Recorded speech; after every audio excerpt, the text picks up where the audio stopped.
نگاه کن نگاه کن آفرین صد آفرین جمعه اوچه بگذار بشین اتا برن با مسئولیتون ترتیب بود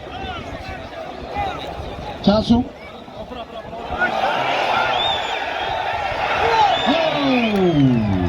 خالی که نکن عقب بشین عقب